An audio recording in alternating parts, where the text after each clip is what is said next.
Hello aspirants, जय Hind. I hope सभी prelims की तैयारी में लगे होंगे ताबड़तोड़। नेक्स्ट टॉपिक मैंने कल आपको जो पढ़ाया था जैनिज्म, शायद if I am not wrong Jainism देखा था हमने। तो जैनिज्म देखने के बाद आज जो इम्पोर्टेंट टॉपिक है वो है हमारा मौर्यन एम्पायर। मैंने कल भी आपको बोला था कि ये हम लोग शुरू करने वाले हैं, तो फाइनली वो दिन आ गया। मौर्यन एम्पायर हम लोग MPQ most probable questions and most probable topic series हमारी चालू है।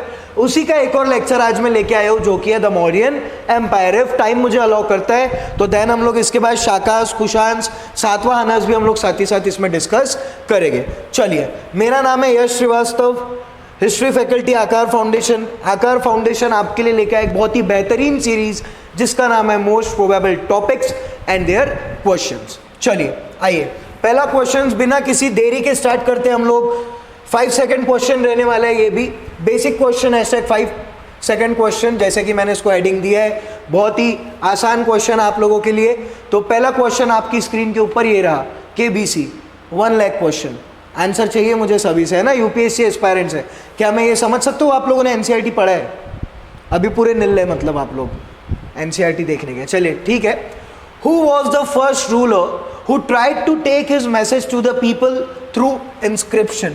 कौन से पहले राजा थे जिन्होंने इंस्क्रिप्शन के थ्रू अपने बारे में बताना चालू किया या अपनी जन्म गाथा, उनकी लाइफ में क्या क्या हुआ ये बताना चालू किया?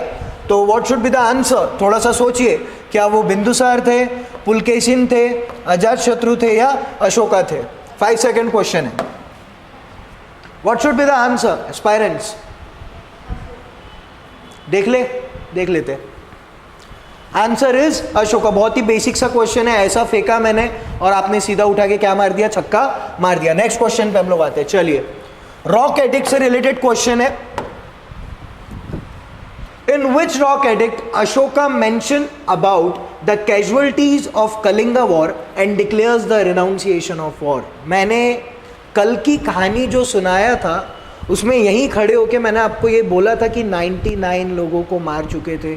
उसके बाद एकदम से पता नहीं उनके दिमाग में क्या आया, उन्होंने बोला कि मैंने बहुत ज़्यादा ये गलत कर दिया है। होता है ना कभी कभी, मैंने कल के भी लेक्चर में बोला था। तो ये उसके बारे में क्वेश्चन है। आपको वॉर की कुछ इमेजेस दिख रही है, ये पछतावा होता है हमको। तो कौन सा रॉक एडिक्ट था जिसमें उन्होंने इस वॉर के बारे में बताया था, कलिंगा वॉर के बारे में? कौन सा एडिक्ट था वो? कौन सा रॉक एडिक्ट था वो? ये भी 5 सेकंड क्वेश्चन है, फिर देखते हैं हम लोग इसका आंसर। चलिए बढ़ाओ आगे। Answer is 2, that is 13th rock addict. कौन था रॉक एडिक्ट मेरा बच्चा? 13th वाले रॉक एडिक्ट में लिखा हुआ है कि भैया कलिंगा वॉर हुआ था और उस कलिंगा वॉर में क्या क्या चीजें मैंने किया, कैसे मैंने मारा और कैसे मैं काल अशोक थे ना, बहुत ही डेंजरस बोला जाता है कि वो जब अपने रौद्र रूप में आते थे, जैसे भगवान शिव बोलते हैं ना हम लोग, वैसे सेम अशोका। उनके जैसे सेम तो नहीं, लेकिन एक ऐसा रूलर जो एक टाइम पे बहुत ही डेंजरस था। 99 लोगों को मार दिया भाई, सोचो ना तुम, 99 लोगों को मारना। और एक टाइम ऐसा धम्मा अशोक जहां उन्होंने सब चीज़ें त्याग दी, अपना सब चीज़ें छोड़ के बोले नहीं अभी मुझे ये सब करने का नहीं है। तो कौन से रॉक एडिक्ट में उन्होंने लिखा है? 13th रॉक एडिक्ट में। 13th रॉक एडिक्ट में, beloved of the god king Priyadarshi conquered the Kalinga 8 years after his coronation. There are 14 major rock edict. किसी ने क्वेश्चन कर लिया, चलो आकार फाउंडेशन के स्टूडेंट से आप लोग बताइए कितने रॉक एडिक्ट है? So what should be the answer guys? The answer is simple, 14। कितने 14, 14 है टोटल। कितने? 1 to 14th रॉक एडिक्ट है। और अभी कौन सा रॉक एडिक्ट देखा हमने? अभी कौन सा देखा? तो 13th रॉक एडिक्ट। क्या लिखा था उसमें? कलिंगा वॉर के बारे में लिखा था। गए ये 2 क्वेश्चन आपके दिमाग में? चलिए नेक्स्ट क्वेश्चन की तरफ बढ़ते हैं। ये कुछ रॉक एडिक्ट है, इसका एसेस ले लीजिए, बहुत इंपॉर्टेंट रोल प्ले करता है। पूरे 14 तो हमको याद नहीं रखना है, लेकिन कुछ मेजर है। सबसे पहले तो फर्स्ट वाला, the prohibition of animal sacrifice and festive gatherings, मतलब आपको एनिमल्स का सेक्रीफाइस नहीं करना है, बलि। सुना है आप लोगों ने? देन उसके बाद आता है मेजर रॉक एडिक्ट 7th वाला, need for tolerance among all religious sects. आपको सभी रिलीजियन के प्रति एक टॉलरेंस रखना है, मतलब ये ऐसा वैसा हम इनको फॉलो नहीं करने देंगे, ये सब चीज़ें नहीं। ये कौन से रॉक एडिक्ट में लिखा है? तो 7 नंबर के 1 नंबर पे सेक्रीफाइसेस वगैरह के बारे में।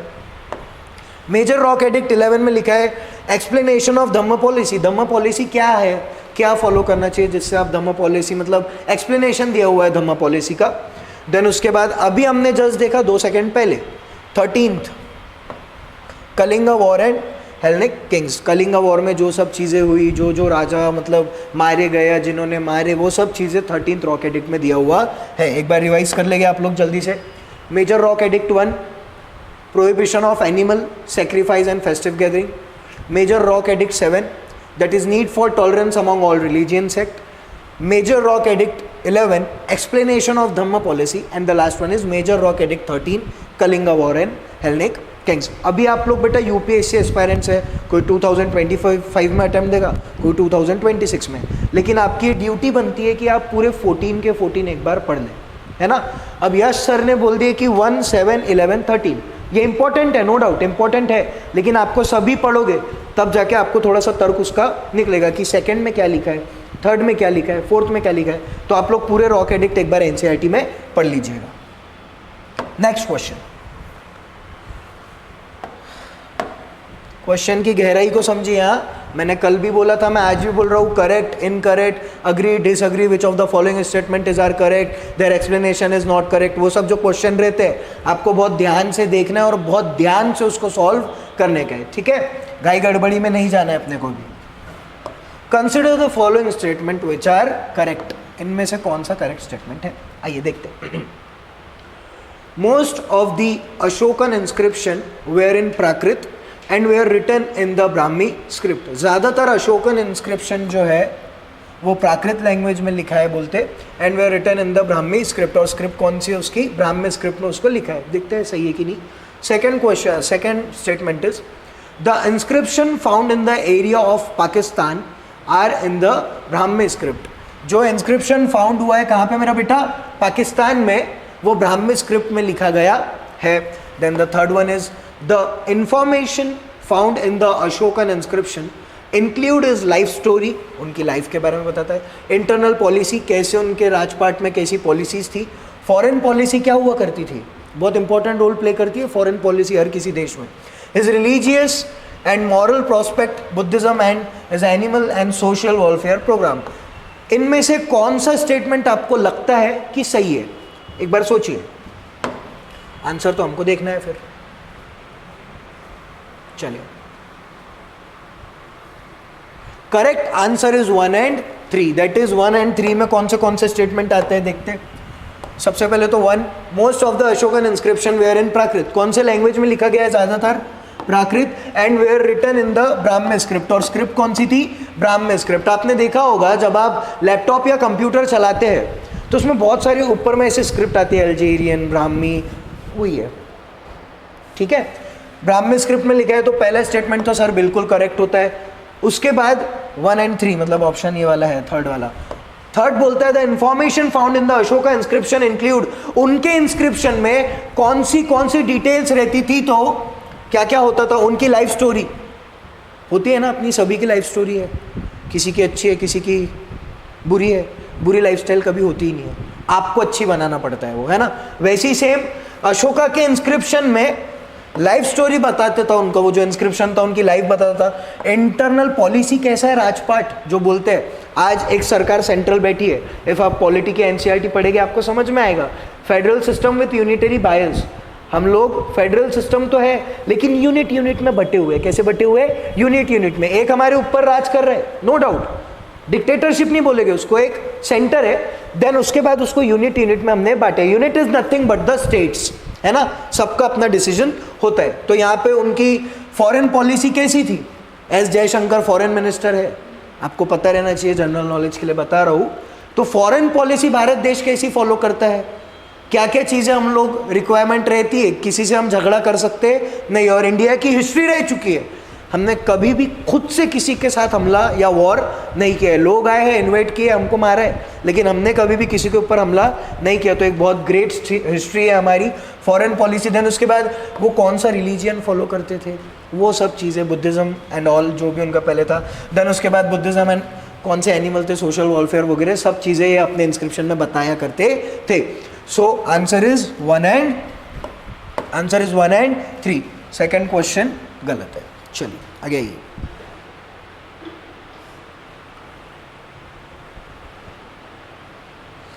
चलो नेक्स्ट क्वेश्चन देखते हैं. The inscription which are found in the area of Pakistan are in the Kharosthi script, not Brahmi script. वहाँ पे देखिए. ओह सॉरी, कहाँ गया? यहाँ पे अगर आप देखेंगे तो ब्राह्मी स्क्रिप्ट लिखा हुआ है. लिखा है यहाँ पे ब्राह्मी स्क्रिप्ट दिख रहा है, लेकिन उन्होंने क्या बोला? The inscription which are found in the area of Pakistan. Pakistan में जो इंस्क्रिप्शन हमें मिला है वो खरोष्ठ स्क्रिप्ट में, ना कि. आंसर चाहिए मुझे. हाँ, थोड़ा सा आपके जो सर है हिस्ट्री के वो थोड़े से अलग है, मुझे आपसे आंसर लगेगा. कहाँ से मिला है बोलते? कौन सी स्क्रिप्ट में है? ब्राह्मी स्क्रिप्ट में है कि खरोष्ठी स्क्रिप्ट में है? यहाँ पे क्या लिखा है मैंने? खरोष्ठी स्क्रिप्ट में. जो पाकिस्तान में जो पाया गया है वो खरोष्ठी स्क्रिप्ट में भी है, ना कि ब्राह्मी स्क्रिप्ट में. Second, but most of the Ashokan inscription were in Prakrit. लेकिन जनरली हम अगर देखें तो वो प्राकृत में है. Were in and were written in the Brahmi script. लिखा ब्राह्मी स्क्रिप्ट में, लेकिन जनरली वो प्राकृत में है. कैसे है? कौन सी लैंग्वेज में? प्राकृत लैंग्वेज में. चले आ गया. ये गए क्वेश्चन बेटा? चलो आ गया. एक और भैया कंसिडर करो स्टेटमेंट को. Consider the following statement. The inscription on the pillar at Rummindei give vivid details of Ashok dhamma. ये जो इंस्क्रिप्शन पिलर है रुमेंडल में, वो अशोक के धम्म के बारे में बताता है. Second statement, the Nigali Sagar inscription record the fact of Ashok having visited the Konagamana stupa. मतलब अशोक वहाँ पे जाया करते थे, प्रेयर किया करते थे ये स्तूपा के पास जाके. ऐसा स्टेटमेंट में लिखा है. इनमें से कौन से स्टेटमेंट करेक्ट है? विच of the statement is correct? देखिए जल्दी फास्ट. ऑनलाइन जितने भी मेरे विद्यार्थी, मेरे एस्पायरेंट्स हैं, वो थोड़ा सा ध्यान से क्वेश्चन पढ़िए. बहुत ही आसान सा प्रश्न है ये आपके लिए. एनसीईआरटी में मिल जाएगा आपको.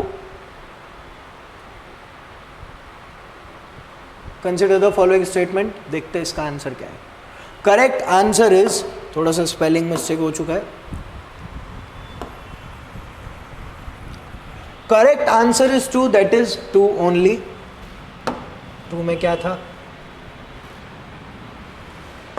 ये the Nigali Sagar inscription record the fact of Ashok having visited the. कभी ना कभी अशोक वहाँ पे गए होंगे, उन्होंने प्रेयर किया होगा, ये बता रहा है. एक्सप्लेनेशन देख लेते हैं हम लोग. Explanation, Ashoka Dhamma was a code of conduct and a set of principles. आपकी भी लाइफ में आपने कुछ ना कुछ प्रिंसिपल्स रखे होंगे, कुछ ऑब्जेक्टिव्स हो गए आपकी लाइफ में कि नहीं मुझे 2026-25 में कलेक्टर बन के निकलना है. नो डाउट बाकी लोग क्या कर रहे हैं, मुझे अपना काम प्रॉपरली, कोई आए या ना आए, मैं अपने प्रिंसिपल्स प्रॉपर फॉलो करूँगी, मैं अपनी हैबिट्स प्रॉपर फॉलो करूँगी. तो वो एक चीज़ है, set of principles to live a life. कैसी लाइफ जीना है आपको, सभी का होता है बेटा एक उद्देश्य कि हमको नहीं आगे ऐसी लाइफ जीने का. उसके लिए आप अभी से मेहनत कर रहे हैं. देन उसके बाद the edict of Ashoka are in total 33 inscriptions. 33 inscription written on the pillars. अब कहाँ पे लिखते थे? पिलर्स, बोल्डर्स एंड केव, गुफाएं, walls of cave walls of Mauryan period. गुफा में ये लोग इंस्क्रिप्शन लिखते थे. देन उसके बाद रॉक्स में भी लिखा करते थे. और सबसे मेजर जो रहना चाहिए वो है पिलर्स. सबसे मेन क्या है? पिलर्स. एक एग्जांपल लीजिए, आपका घर बन रहा है. आपका क्या बन रहा है? घर. आप फाउंडेशन डालते हैं, फाउंडेशन डाल दिया. अब आपकी इच्छा हुई कि यार मैं भी क्यों ना ऐसा कुछ करूँ, तो आप ये पिलर में लिख रहे हो, ऐसा कार्विंग कर रहे हो. There is nothing but same है ना, वही है. अशोका ने भी वही किया, बस उनके थोड़े से यूज हुआ करते थे. दिखाऊंगा मैं अभी आपको photo.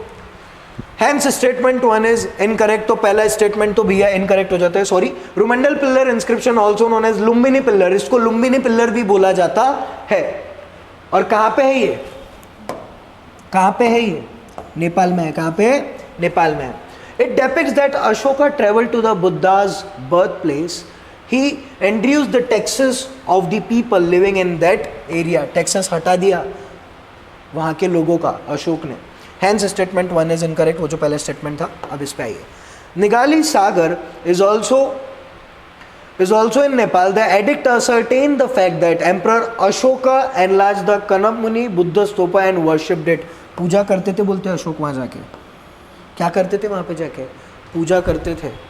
Hence statement 2 is correct. ये जो हमारा स्टेटमेंट 2 है वो करेक्ट साबित होता है। अब ये जो कोनागमना स्तूपा है is also known as Kanakamuni stupa. आप प्रोनाउंसिएशन मुझे इतना आता नहीं है, आपको भी शायद थोड़ा सा दिक्कत जाएगा वो लैंग्वेज में, लेकिन स्पेलिंग तो सही लिखोगे ना, what ever the pronunciation is. तो अपना सेकेंड स्टेटमेंट बेटा होता है करेक्ट। गया दिमाग में? पक्का? What's your name? आपका क्या नाम है? सरनेम? CIC 24-25। कौन से साल एग्ज़ाम देने वाले हो? अभी दोगे एग्ज़ाम्स की? अच्छा फर्स्ट ईयर चालू, मतलब अभी टाइम है आपको थोड़ा सा। चलिए ये गया दिमाग में? एक और देखते हैं, एक और क्वेश्चन देखते हैं, आइए। Consider the following statement which are correct. भैया ये वाले क्वेश्चंस बहुत लाया मैंने आपके लिए, स्टेटमेंट वाले। लगता है ना थोड़े बड़े बड़े क्वेश्चन देख के डर लगता है, सर पूरा पेज भर के क्वेश्चन, हम इसको क्रैक कैसे करेंगे? बहुत आसान है। NCERT और बेसिक नॉलेज आपको एक हर किसी चीज़ का होना चाहिए, आप इजीली क्वेश्चन को क्रैक कर लेंगे। आइए देखते हैं हम लोग ये वाला question. Consider the following statement which are correct. Chandragupta Maurya was evidently an autocrat who concentrated all power in his hand. देखिए इसका मतलब समझिए, एक राजा जो हर चीज चाहता है कि मेरे हाथ में रहे, मैं किसी और को ना दूं। हमारे यहाँ पे कैसे है? राजा कौन है? आपको ऐसा लगता है प्रेसिडेंट है, लेकिन ओरिजिनल में पूरी पावर्स किसके हाथ में है? प्राइम मिनिस्टर के हाथ में है ना। सभी पावर किसके हाथ में है? प्राइम मिनिस्टर के हाथ में है। तो अगर प्राइम मिनिस्टर जी ये सोचेंगे कि सब मैं करूँगा, बाकी कुछ भी मैं किसी को करने दूंगा नहीं, तो ये क्या हो जाएगी? डिक्टेटरशिप। क्या हो जाएगी? तानाशाही। आप किसी की सुन ही नहीं रहे, ये तो गलत है ना। वो स्टेटमेंट लिखा हुआ है वहाँ पे कि मैं सब पावर अपने हाथ में रखूँ। देखते हैं स्टेटमेंट क्या है। Chandragupta Maurya was evidently an autocrat. ये ऑटोक्रेट थे बोलते, ये सभी पावर अपने हाथ में रखते थे। हर डिसीजन मैं लूंगा, एग्जीक्यूटिव भी मैं हूँ, लेजिस्लेटिव भी मैं हूँ, जुडिशरी भी मैं हूँ। मतलब कानून बनाने वाला भी मैं, उसको फॉलो करवाने वाला भी मैं, और जो फॉलो नहीं कर रहा उसको सजा देने वाला भी मैं। रहती है ना एक चीज, होते हैं कुछ कुछ लोग।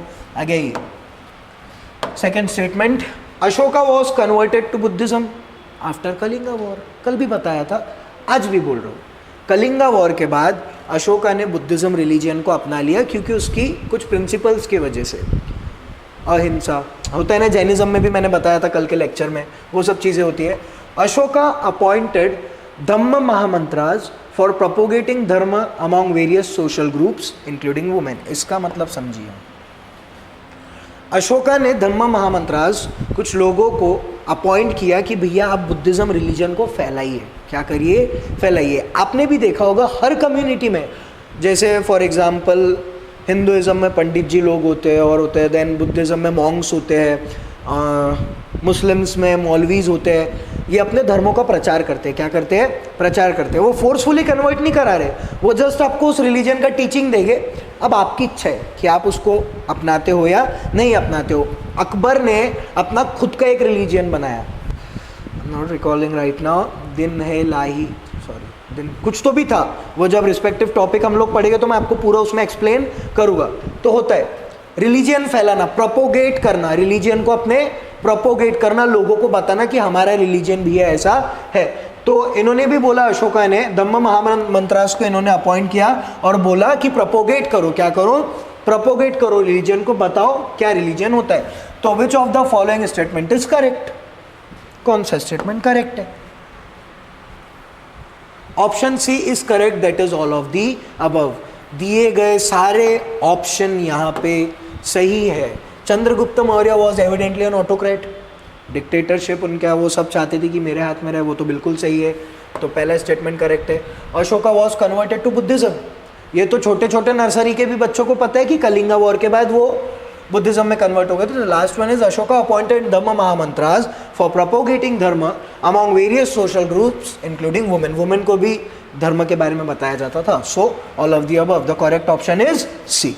क्वेश्चन क्रैक, खत्म। नेक्स्ट क्वेश्चन पे आइए। हाँ देखिए क्वेश्चन को एक बार।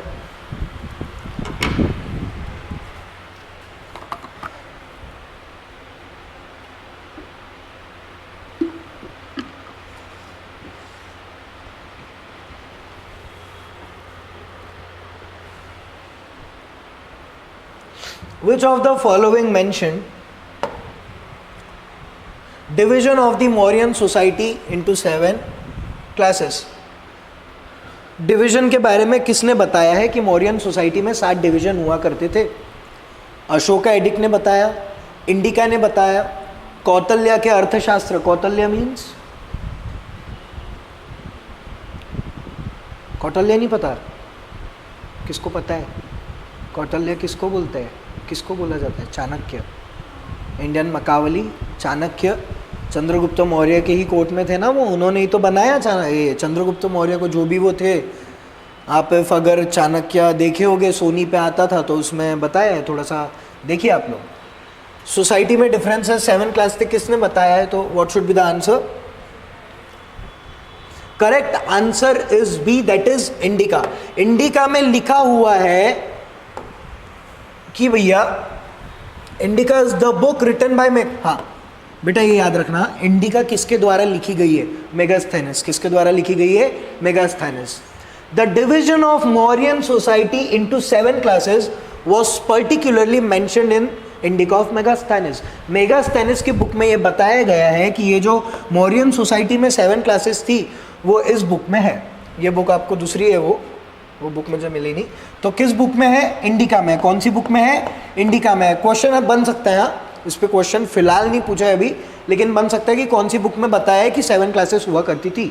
तो मेगास्थेनिस की बुक है। किसकी बुक है? मेगास्थेनिस की, जिसका नाम है इंडिका, जिसका नाम है indica.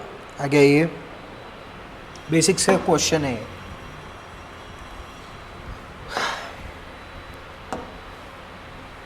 Next question, which one of the following was not one of the actual cause for the decline of the Mauryan Empire? Which one of the following was not? शब्दों का खेल, शब्दों का खेल इसी को बोलते हैं। was not one of the actual cause। क्या कॉज नहीं था डिक्लाइन होने का? was not। फिर बोल रहा हूँ सर 3 बार क्यों रिपीट करते हैं आप? पागल हो गए क्या? पागल नहीं हुआ हूँ, बता रहा हूँ, क्योंकि बच्चे ताव में भी छोटा सा फॉलोइंग हो गया, खत्म। उन्होंने नोट को पढ़ा ही नहीं, जो कि ज़रूरी होता है। देखते हैं, अशोका पैसिफिस्ट पॉलिसी थी क्या जिससे बुद्धिज़्म जिससे ये डिक्लाइन हुए? मैंने कल भी बोला था, एक समय होता है आप ऊपर जाते हैं, इफ़ अगर चीज़ों को प्रॉपर हमने फॉलो नहीं किया तो धीरे धीरे आप नीचे आना भी चालू होते हैं। एग्जाम्पल रिविजन, बहुत पढ़ लिए, रिविजन ही नहीं किया, कोई मतलब की नहीं आपकी पढ़ाई। Revision is must, revision is necessary. Division of the empire after Ashok, Ashok के मरने के बाद अंपायर टूट गया। क्या हो गया? टूट गया, उसका डिवीजन हो गया। क्या वो एक बात थी? फॉरेन एग्रेशन, पर्टिकुलरली ग्रीक, हमारे भारत देश में बहुत सारे लोगों ने इन्वेड किया, घुसपैठ की, हमारे लोगों को मारा, मारने के बाद राज किया। ये तो होते ही आ रहा है ना, प्राचीन काल से आधुनिक भारत तक के हुआ है ये। पहले कोई आए, फिर बाद में कोई आए, दिल्ली सल्तनत, मुगल, फिर लास्ट में एंड तक किसने किया? 1947 तक। कौन थे ये अनुभवी महा शब्द भी नहीं आ रहा मुझे, कौन थे? ब्रिटिश। 1947 तक के रूल किया ना हमारे ऊपर ब्रिटिशर्स ने। पहले उनकी कंपनी ने की, ईस्ट इंडिया कंपनी ना, देन उसके बाद क्राउन ने किया। इनडायरेक्टली हम बेचारे फंसे ही हुए थे, ड्रेन के ना, ड्रेन ऑफ वेल्थ ब्रिटिशर्स ने। बड़ा मुझे तो कभी कभी गुस्सा आता है, लेकिन ठीक है, वो एक अलग बात है। देखते हैं इसका आंसर क्या है। Option A is correct, that is one only, that is one only. आइए, अशोका पैसिफिस्ट पॉलिसीज का आंसर होता है। आसान सा क्वेश्चन था, बहुत ही आसान क्वेश्चन था। War has never solved anything, ये तो पता है। जंग से ही सब चीज़ें जीती ना नहीं जा सकती है, जंग से ही सब कुछ होता नहीं है। इनडायरेक्टली हमको भी नुकसान झेलना पड़ता है। 106 लीटर पेट्रोल, 110 हो गया था शायद से, है ना, जब वॉर चालू था रशिया और यूक्रेन का, तो उनको ही थोड़ी होता है भाई। हम गरीब लोग हैं बेचारे, गरीब की मिडिल क्लास, झेलना मिडिल क्लास को ही पड़ता है, क्योंकि जो एकदम ही गरीब है वो पेट्रोल डलवाएगा नहीं, जो एकदम ही अमीर है उसको कोई फ़र्क पड़ता नहीं। हंसने कौन वाले हैं? ऑब्वियस ही बात है, मिडिल क्लास लोग। चलिए आ गया ये। अच्छा, आप लोगों को ना थोड़ा फ्रैंक रहना है। मैं डरावना दिखता हूँ क्या? ऐसा भूत वूत जैसा नहीं दिख रहा ना मैं, तो आराम से रहो, आराम से अपन पढ़ते हैं, ठीक है। चलिए नेक्स्ट क्वेश्चन पे आइए। विच of the following is the correct chronological sequence. Chronological sequence लगाना है आपको, कौन पहले, पापा पहले कि बच्चा पहले, बच्चा पहले कि उसका भाई पहले, मम्मी पहले कि दादी पहले, क्रोनोलॉजी बताना है। Which of the following statement is correct chronological sequence of the ruling dynasties of Northern India? Northern India मतलब हम एक छोटा सा अगर ये ऐसा बना ले,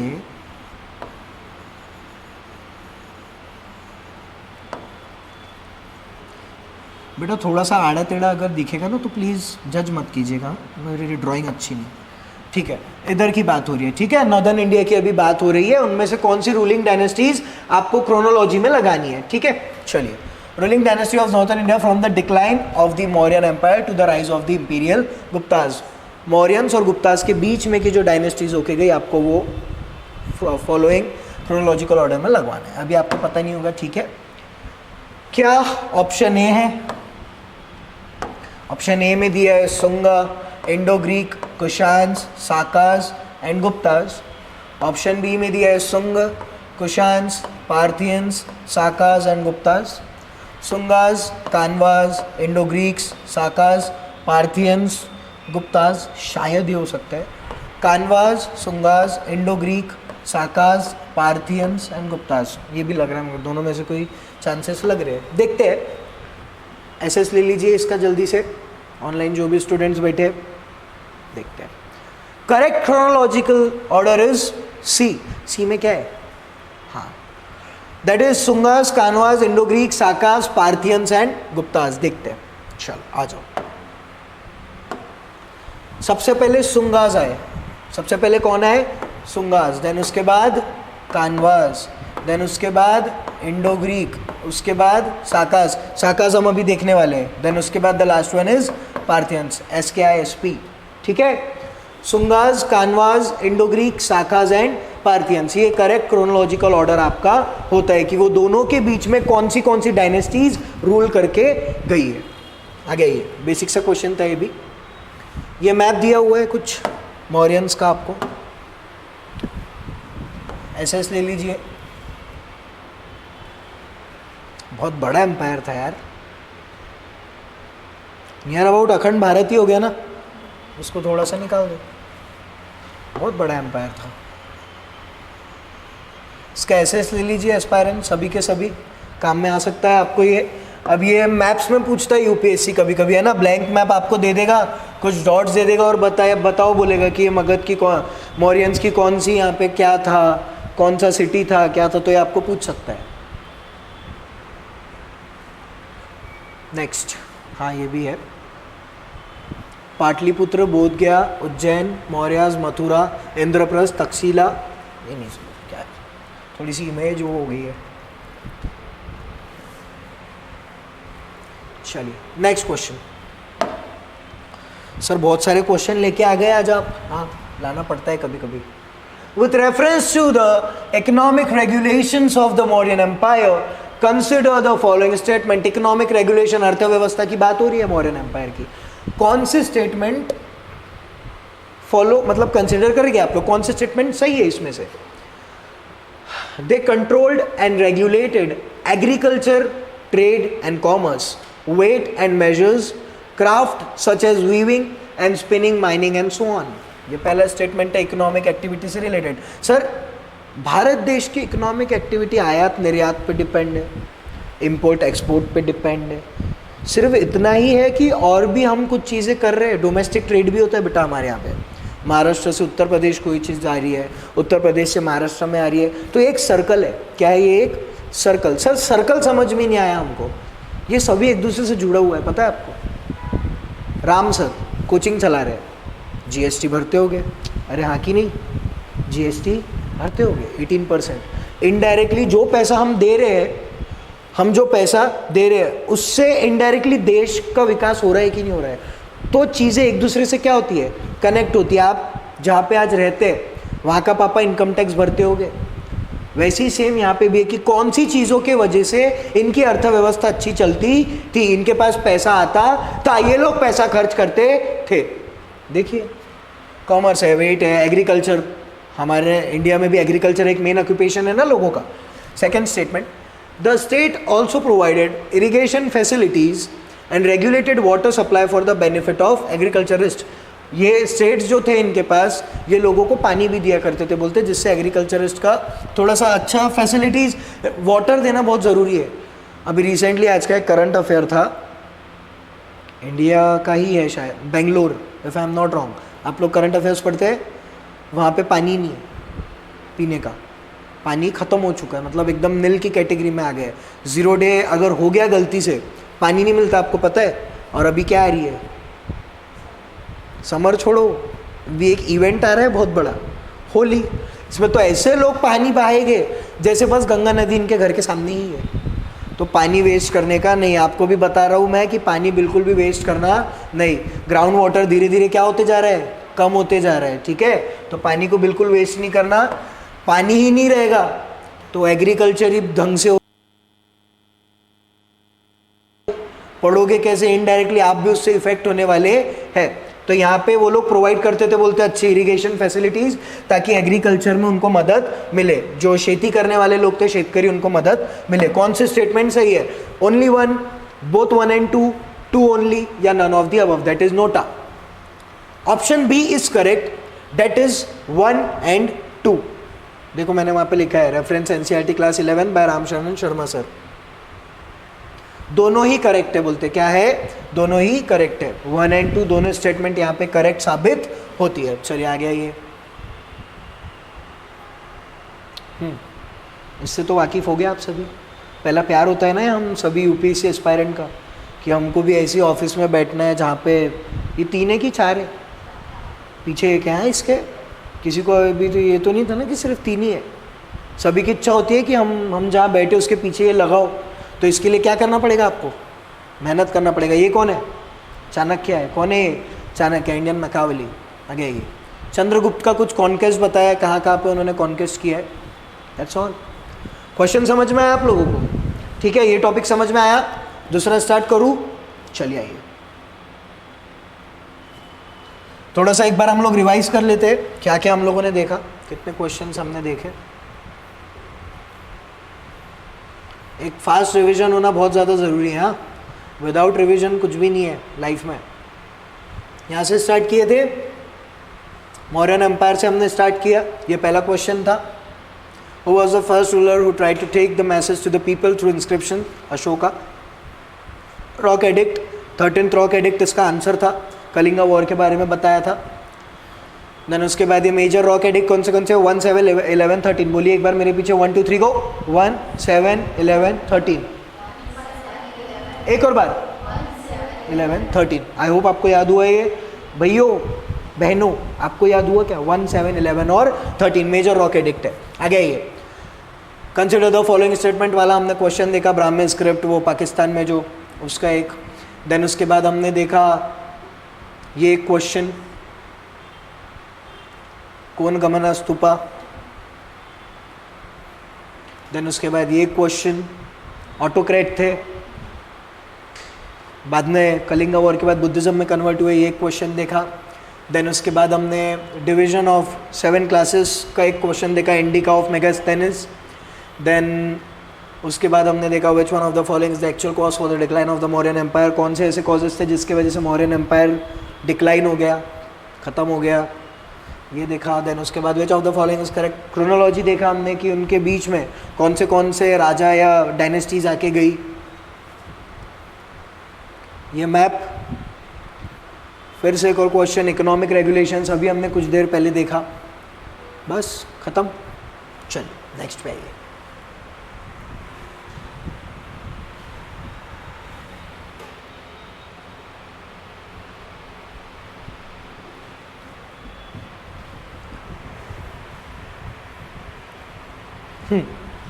शाकाज, कुशान्स एंड सातवाहनास के बारे में हमको कुछ क्वेश्चन डिस्कस करना है. देखेंगे जितना जमेगा उतना हम लोग डिस्कस करेंगे. देन उसके बाद कल देखेंगे.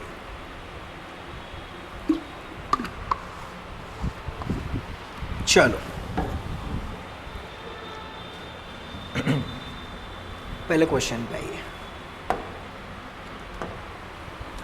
Consider the following statement which are correct. इनमें से कौन सा स्टेटमेंट करेक्ट है? Shakas were nomadic pastoral nomads from Iran. ये ईरान से थे Shakas. The Shakas possessed a greater Indian dominion than the Indo-Greeks. Indo-Greeks से ज़्यादा इन्होंने possess किया था हमारे इंडिया में. Third one is Maues Mogas. ये स्पेलिंग गलत हो सकती है. Mogas first century BC was the first Saka monarch of Indian establishing Saka dominance in Gandhara. Gandhara में establish किया इन्होंने. And in the Indian valley, हमारे भारत देश की वैली में. ये तीसरा क्वेश्चन. तो इनमें से कौन सा स्टेटमेंट करेक्ट है? 5 मार्क का, सॉरी 5 सेकेंड क्वेश्चन है, जल्दी. 1 only, 2 only, 1 and 3, 1, 2 and 3. 1, 2 and iron man कहाँ से आ गए बेटा? आयरन मैन नहीं है यहाँ, शाकास के वो है. The correct option is 3, C, D, sorry, that is 1, 2 and 3. क्या हो रहा है सर आपको? ये इसको देख के घबरा गया मैं थोड़ा सा. चलो, मतलब ये तीनों की तीनों स्टेटमेंट क्या है? करेक्ट है. तो यहाँ पे अगर मैं ऑप्शन टिक करूँ तो D, that is 1, 2 and 3. Shakas वे are nomadic pastoral from Iran. कहाँ से थे ये लोग? कहाँ से आए थे? ईरान से आए थे. The Shakas possessed the greater Indian dominion than the Indo Greeks. Indo Greeks से ज़्यादा इन्होंने मतलब यहाँ पे पोजेस किया था हमारे इंडिया में. Moga first century BC was the first Saka monarch. ये पहले साका मोनार्क थे of India establishing Saka dominance in कौन सी 2 एरिया में? तो गांधार में एंड इंडियन वैली में. यहाँ पे 2 जगह पे इन्होंने अपना रूल बसाया था. आगे आइए, नेक्स्ट क्वेश्चन देखते हैं.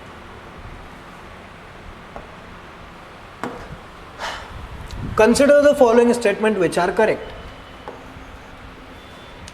The Shakas destroyed Greek power in both Bactria बेटा वाला साइंस वाला बैक्टीरिया नहीं है, ये जगह है. Bactria in India and controlled a much larger part of India than the Greeks.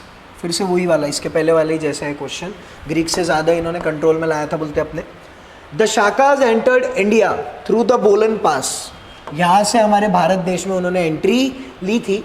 And first settled in the lower Indus region. देखिए क्या होता है, आप कभी भी कहीं से आ रहे हैं ना बेटा, इफ़ अगर आप थक गए तो आप सोचते कि मैं यहीं बैठ जाऊँ अपना टेंट वेंट लगा के. वैसे इनके साथ भी हुआ. इन्होंने एंट्री कहाँ से ली? अंदर कहाँ से आए? तो बोलन पास से. स्टेटमेंट बोल रहे हैं अभी फिलहाल, ये गलत हो सकता है. बोलन पास से एंट्री ली बोलते हैं और फर्स्ट सेटल्ड इन्होंने इंडस रीजन की तरफ अपना सेटलमेंट कराया. विच of the following option is correct? इनमें से कौन सा ऑप्शन करेक्ट है? शायद दोनों ही होगा. The correct answer is 1 and 2. मतलब दोनों ही स्टेटमेंट क्या है सर? करेक्ट है. अब करेक्ट स्टेटमेंट है the Shakas destroyed Greek power. Greeks लोगों को मारा था इन्होंने, वॉर की थी और जीत गए थे दोनों रीजन में, इंडिया में भी और बैक्टीरिया में भी. ठीक है. And controlled a much larger part of India. अच्छा खासा इंडिया का पार्ट इन्होंने अपने कंट्रोल में लाया था. किसके मुकाबले? किसके मुकाबले? ग्रीक्स के मुकाबले. कौन सा? किसके मुकाबले? त्रिमूर्ति. ग्रीक्स के मुकाबले. किसके मुकाबले में? ग्रीक्स के मुकाबले में. आगे आइए. The Shakas entered India through बोलन पास. कहाँ से एंटर्ड हुए थे? बोलन पास से. अभी देखिए ये क्या लग रहा है, बचपने में बनाते थे ना हम ऐसा कुछ, तो भी ये ऐसा देन ऐसा. बचपने की ड्राइंग याद है आपको? ये ऐसा बीच में से एक जगह होती है जाने आने की. फॉर एग्जाम्पल हमने इसको ले लिया बोलन पास. यहाँ से ये लोगों ने एंटर किया था. अब बोलन पास है और कई सारे, नाथुला पास है, देन उसके बाद शिंची पास है. सब बहुत सारे पासेस के थ्रू लोग एंटर करते हैं. मतलब वो एक जगह होती है वहाँ जाने की, होता है ना. तो ये बोलन पास से आए थे बोलते हैं हमारे भारत देश में, और सबसे पहले ये सेटल हुए थे लोअर इंडस रीजन में. तो correct option is 1 and 2. C वाला आंसर करेक्ट होता है. आगे आइए. हाँ, ये कौन है? ये तो भी शाका रूलर है.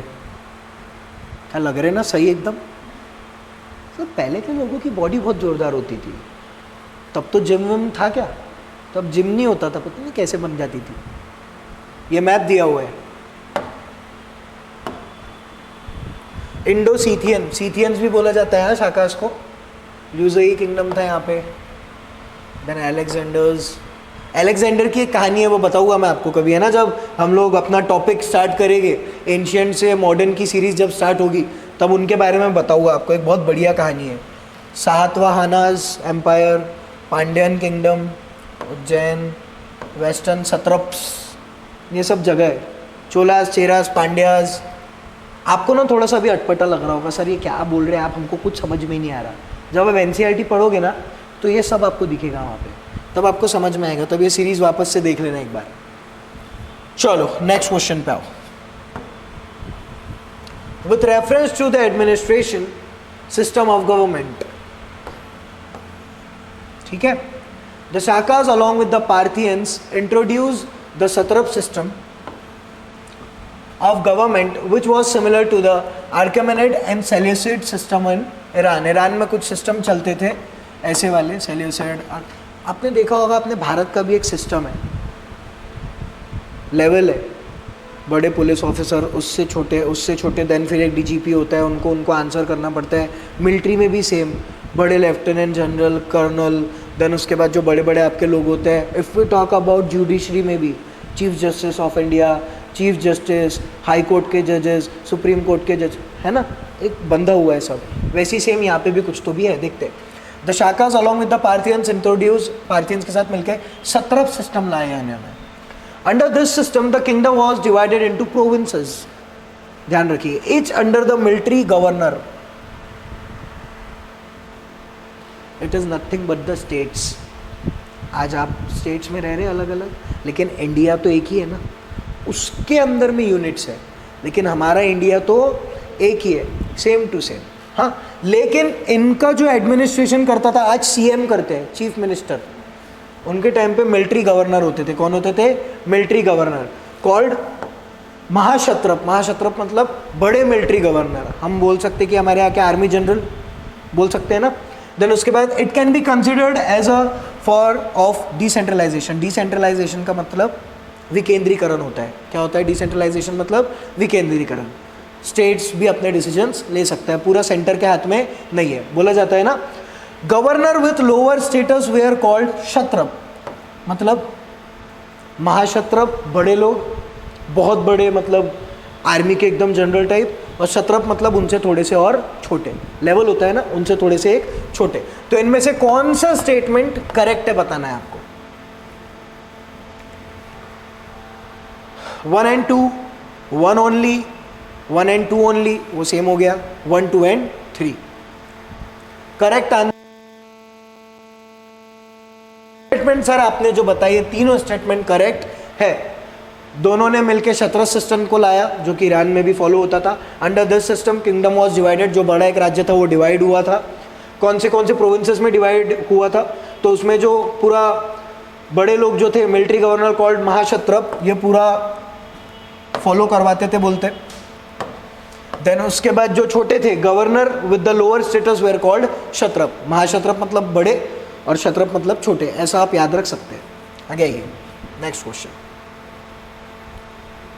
कुशांस के ऊपर। कुशांस का एक क्वेश्चन देख लेते हैं। Consider the following statement which are which are not correct. इनमें से कौन सा स्टेटमेंट है जो करेक्ट नहीं है? चलिए आइए देखते हैं, पढ़िए एक बार। Kushans were one of the clan of the Japanese tribe who inhabited territories around northwest India. अभी देखो, मेरे को ना थोड़ा थोड़ा सा याद है, इसलिए मैं ये सर्कल बना लेता हूँ, क्योंकि थोड़ा थोड़ा आपको भी जब आएगा तो आपको ना क्लिक होगा दिमाग में कि नहीं, ओए इसको पकड़ लिया मैंने, कुछ तो भी गलत है। Kushans established this authority over the lower Indus basin and the greater part of the Gangetic basin, thereby ruling from Oxus to the Ganges. अब which of the following option is incorrect बताना है, जो सही नहीं है। चलिए slide को आगे करते हैं।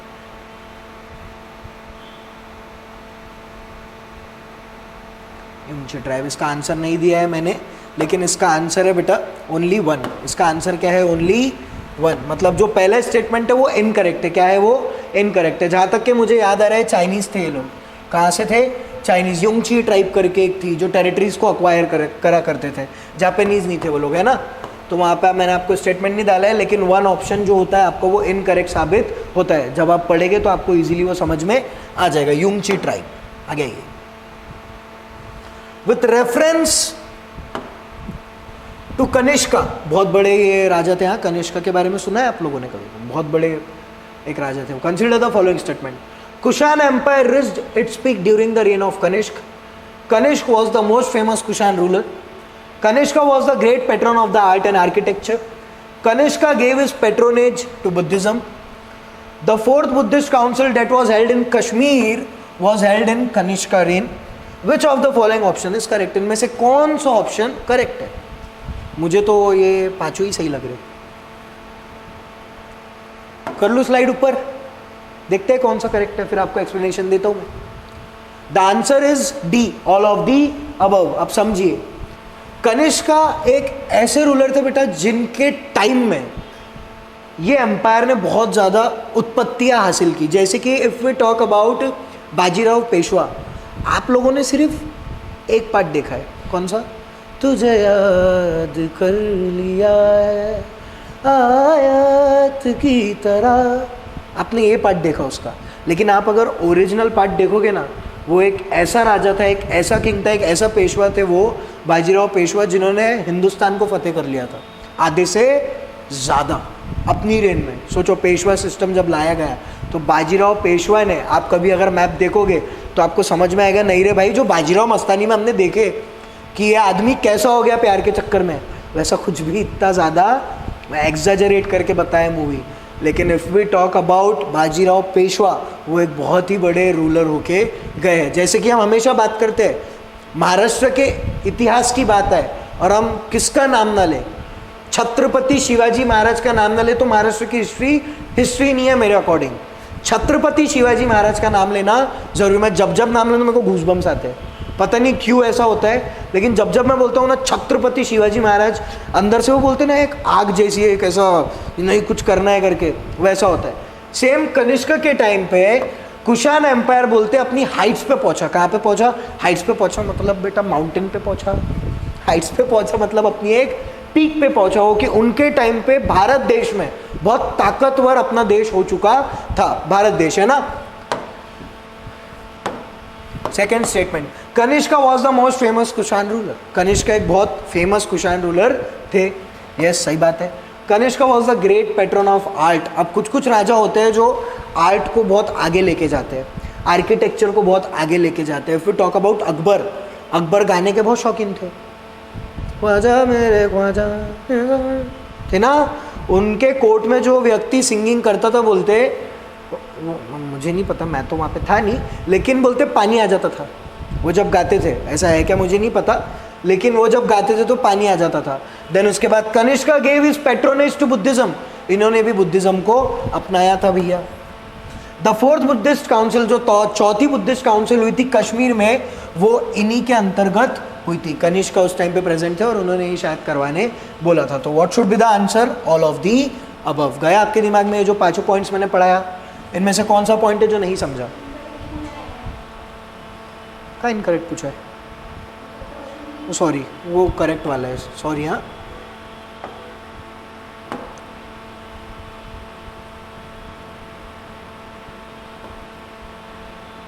वो कभी कभी थोड़ा सा बेटा गलती हो जाती है पीपीटीज बनाने में। ठीक है, कोई नहीं, आगे आइए। ऑल ऑफ दी अब सभी कैसे गलत हो गए? क्योंकि कनिष्का की बात अलग थी ना यार। चलो आगे आते हैं। जैसे हमारे छत्रपति शिवाजी महाराज की बात ही अलग थी, वैसे इनकी भी बात अलग थी। Consider the following statement which are correct. 7वां अनाज से क्वेश्चन आ चुका है। चलिए ठीक है, टाइम मेरा शायद हो चुका है। डिस्कस कर लेते क्या? ये भी थोड़ा सा कर लेते हैं ना डिस्कस हम लोग। द 7वां अनाज were the first native Indian ruler to issue their own coins. खुद के कॉइन्स निकाले इन्होंने। किनने? 7वां अनाज ने। स्टेटमेंट बोल रहा है, अब स्टेटमेंट बोल रहा है with the portrait of the rulers. अच्छा, कुछ कुछ राजा हुआ करते तो बड़े अति, बोल सकते ना कि अपनी फोटो कॉइन में छाप रहे, मतलब ऐसा थोड़ा सा दबदबा रहना चाहिए कि मैं क्या हूँ, राजा हूँ, लोगों को पता रहना चाहिए। देन उसके बाद सेकंड स्टेटमेंट बोल रहे हैं द 7वां अनाज पैट्रोनाइज प्राकृत लैंग्वेज मोर देन संस्कृत। इन्होंने प्राकृत लैंग्वेज को ज़्यादा तवज्जो दी, किसके बजाय? संस्कृत के बजाय। द 7वां अनाज supported both Buddhism and Brahmanism. 7वां अनाज जो लोग थे वो बुद्धिज्म को भी सपोर्ट करते थे और ब्राह्मणिज्म को भी सपोर्ट करते थे। Although they were Hindus and claimed Brahmanical status, लेकिन अपने आप को ब्राह्मणिकल स्टेटस के लोग बोला करते थे। कौन कौन मेरा बच्चा? सातवाहन। अरे हाँ, आपके दिमाग में जा रहा है कि मैं क्या बोल रहा हूँ? चलो, तो इनमें से कौन सा स्टेटमेंट सही है? Statement 1 only, 1 and 3, none of the above, all of the above. इसको आप नोटा एंड आउटा भी बोल सकते हैं। चलिए देखते हैं कौन सा स्टेटमेंट सही है। Correct answer is the all of the above. ये सारे स्टेटमेंट सर आपने जो बोले हैं वो सारे ही स्टेटमेंट यहाँ पे करेक्ट है। Satavahana we are the first native Indian ruler, उन्होंने कॉइन्स इशू किया था। देन उसके बाद अपनी पोर्ट्रेट्स भी लगाई थी। द सातवाहनास पेट्रोनाइज्ड, कौन सी लैंग्वेज को ये लोग सबसे ज़्यादा वो करते थे? तो प्राकृत। किसको ज़्यादा महत्व देते थे? ना कि संस्कृत को। The Satavahanas supported both Buddhism and Brahmanism, although they were Hindus and claimed Brahmanical status. गया के दिमाग में? पक्का? नेक्स्ट पे ही है। ये कुछ वापस से वही मैप, ये कॉइन्स, ये सातवाहना डायनेस्टी का। ठीक है, चलो, बाय गॉड ग्रेस हमारी पीडीएफ भी खत्म हो चुकी है। गया आपके दिमाग में? रिवाइज कर ले पट से एक बार जल्दी से।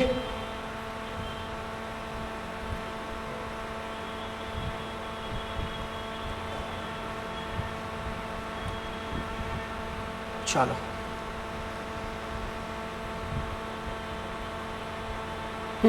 चालू यहीं से किए थे ना हमने। चलिए आइए, पहला question, consider the following statement which are correct. कौन से स्टेटमेंट इनमें से करेक्ट है आपको बताना था। The correct option is D 1, 2 and 3, मतलब ये तीनों ही स्टेटमेंट हमने जो दिया वो करेक्ट है। देन उसके बाद consider the following statement which are correct. वापस से द शाखाज, हम लोगों ने ये भी एक क्वेश्चन देखा 1 and 2, that is option C. Then उसके बाद हम लोगों ने आयरन मैन, सॉरी, देन उसके बाद with reference to the administration system of government, क्या था उनका system? Administration. The Shakas along with the Parthians, ये हम लोगों ने कुछ देखा। फिर कुशान्स की तरफ हम लोग बढ़े, ये कुछ हमने क्वेश्चंस देखे।